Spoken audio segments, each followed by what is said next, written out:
Roadmap to Lebanon's economic and financial stability.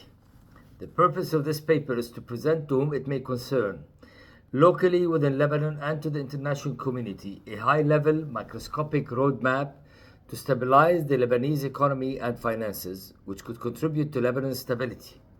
It is needless to say that achieving the end goal of a prosperous Lebanon rests primarily and is ultimately dependent on resolving regional conflicts. However, focus should be on what are the requirements of internal measures to stabilize Lebanon financially, economically, and politically. The key to achieve Lebanon's stability is to return to normal economic activities and growth. This is the only path to enhance investments, consumption, and purchasing power, and to rid the country from relying on the current cash economy. There is a diagram which will be presented by video and by text, which basically says that a stable state requires return to normalcy, which requires economic growth. This is dependent on viable and credible banking sector, credible judiciary system, political reform, and utilization of Lebanese talents. All these parameters will lead to the revival of state and banks' asset valuation, and hence increase in state revenues, will compensate depositors, and will increase employment. The above is in turn the key to the success of the roadmap to revival of value, which should reflect on both banking sector assets as well as the state's potential privatized assets and real estate, along with the famous PPP implementation. On asset valuations, one should warn against overestimation and thus over-expectation beyond reality when it comes to assets valuation. The telecom sector has evolved since the GSM times. Average revenue per customer declined significantly. Focus is now on data, and data is getting cheaper by the day. Similar developments happen to other infrastructure sectors such as electricity, water, and sewage system treatment.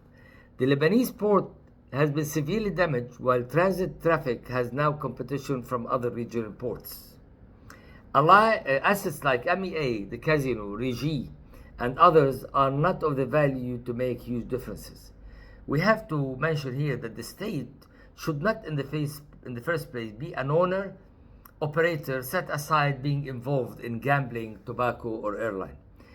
Valuable and usable real estate is not as many envisage. Some Lebanese are under the illusion as if Lebanon, despite its small size, is the only state in the world that has real estate.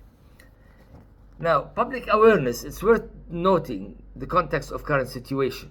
Political dysfunctionality has been ingrained in the DNA of the Lebanese population, evidenced by the long-standing prioritization of sectarianism and the ability to adapt to a new daily life despite the presence of a de facto skeleton paralyzed government and heavily corrupt society.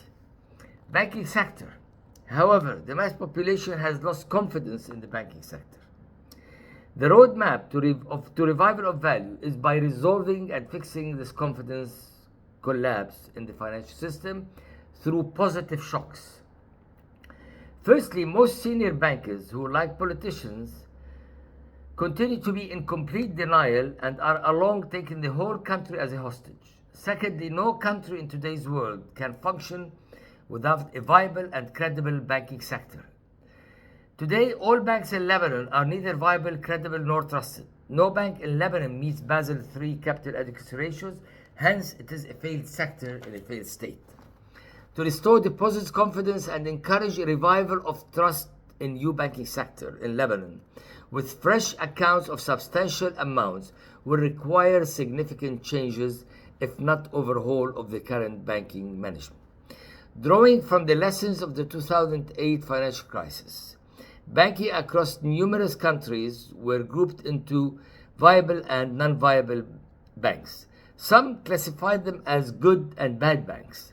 Good banks were subsidized to acquire and manage bad banks, to save depositors and avoid systemic crisis. Some governments, like in the UK, for example, few banks were taken over by the state. In Lebanon, there is a failed state and there are no viable banks to undertake such responsibilities. Set aside the total collapse of confidence in the system overall. Therefore, it is not an option.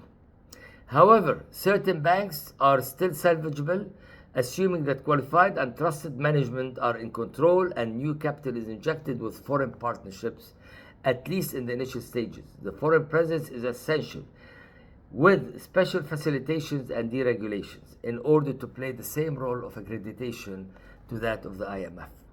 The banking sector is in such dire situation that it could be few years for some foreign banks to be lured back to Lebanon. However, opening branches could be more efficient and attractive.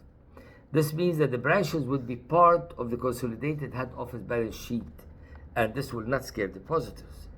If this is achieved, it could provide a grace period for restructuring with fresh capitalization It could provide a grace period for restructuring with fresh capitalization in new banking sector.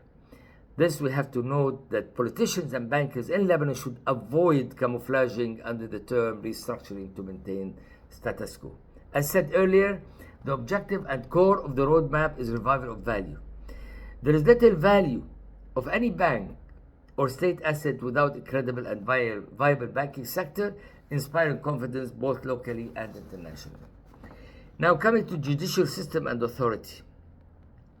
The banking sector reform and recapitalization, along with the foreign participation, would not suffice without a credible and respected judicial system, which happens to be highly influenced by politicians and not trusted at large by the public. Hence, the necessity to reform on all fronts: banking, political, and judicial and political. In light of not only disappointed but shocking popular reaction to what is now universally agreed and described as the biggest robbery in history, as well as the deeply rooted political factions in place, and the differences among Lebanese as to who is responsible and should be accountable, there is urgent need to find an exit out of the vicious circle where each faction tries to exonerate and absolve itself of its failures, throwing the blame to others. Hence, it is suggested that the best way to pass good reforms is to make them politically beneficial to the legislating politicians. Otherwise, they would block any change. Efforts and pressures should not be spared to influence both Lebanese bankers and politicians. In summary, a credible banking sector along with credible judiciary system, independent and free of political influences, are what could once again make Lebanon a viable state with productive economy.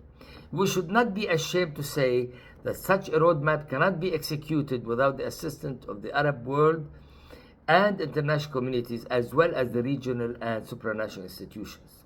Finally, it's worth saying that since Lebanese talents in the diaspora is abundant, Lebanese politicians calling for dialogue to agree on electing a president should in parallel call on these Lebanese elite resources to contribute in achieving the goals of the roadmap to revival of value.